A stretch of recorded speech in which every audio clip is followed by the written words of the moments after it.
This South Winn Coach Conversation brought to you by Dave's Collision Shop in Ossian, Becker Hardware in Ossian, and Fidelity Bank and Trust in Ossian and Calmar. We're with head coach, South Winn head coach Jason Ohrt. And Coach, MFL Marmac ended up getting you last Friday night. What'd you take away from that game? Well, that when we turn the ball over, we have 10 penalties, and we don't tackle well, you're not going to win football games. MFL had a great game plan. They executed it well.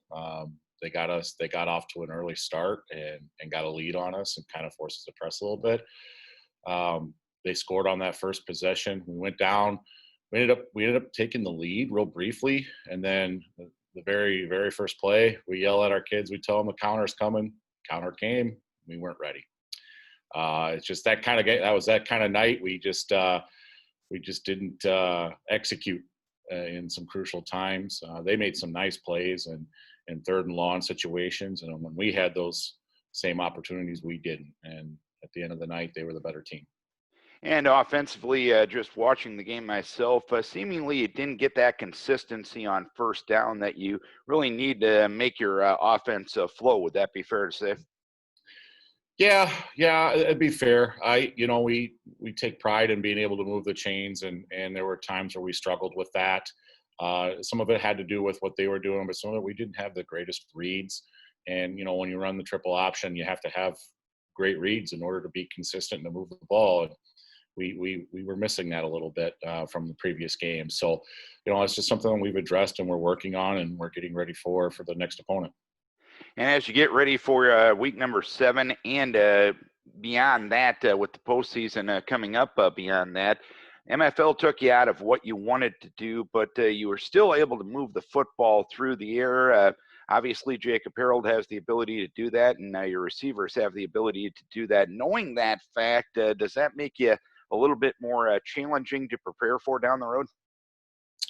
Yeah, it does. I think it does. It's not how we want to play. We've done a lot of talk about this amongst our team, our coaches, and our players, and the throwing the football around is a nice thing, but it hasn't registered into a lot of wins for our program, and so we really we've really emphasized the running game and getting better, and we've done that this year. It's just that we kind of got ourselves in a position where we're down two plus scores at times in the game and didn't have a whole lot of time, so we had to kind of air it out a little bit more. Not really comfortable throwing it 20 plus times in a game, and that's what we had to do. But Nick O'Lean in the passing game had a pretty good night as a wide receiver. It's nice to have playmakers no matter what you're able to do or what the defense gives you, right? Yeah, actually, Nick's really been impressive. He's really made a lot of strides the last few weeks of the season, and he's really kind of got a full grasp of the offense. Not just going down the field and catching balls for us, but his blocking has improved tremendously, and he's become a very reliable. All our receivers have become very reliable blockers, and we really point that out on film to those guys and the great job that they're doing. And Nick's a kid now who's improving on defense too. I feel like he's going to be able to step in and help us a little bit there now as well. You got Starmont coming to town this week. What do you expect out of the Stars? They're physical. They're big. They got really good backfield. This is a team that their record does not showcase what they are.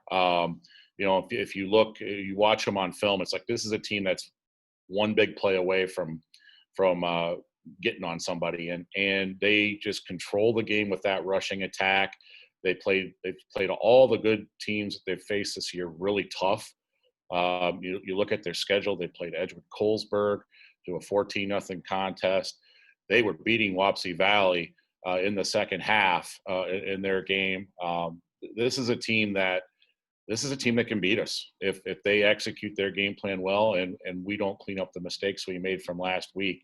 So we've really focused on having a great week of practice and prep for these guys. We're taking them very seriously, and we know that we've got so much at stake going into the next week with having a chance to control our own destiny and have people have to come to South Winn for the playoffs. And that's our ultimate goal. But in order to do that, we got to beat these guys. And seemingly from the outside looking in and talking to a few people, this Starmont program starting to hang their hat on the things that really made them a perennial power back in the 1990s. Is that correct? Absolutely. Physical, great running attack.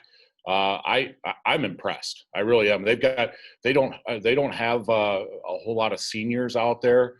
It's mostly juniors, and we've kind of gotten a feel for those kids because we played them in the district the last few years, and so kind of watching them grow and develop. They're tough. Their backfield's as good as anybody else's. So we got our work cut out for us. All right, Coach. Hopefully you can keep your kids healthy, and at the end of the night, Friday night, you can at least have a share of that district championship. We wish you best of luck. All right. Thank you, Darren. This Southwind Coach Conversation brought to you by Dave's Collision Shop in Ossian, Becker Hardware in Ossian, and Fidelity Bank and Trust in Ossian and Calmar.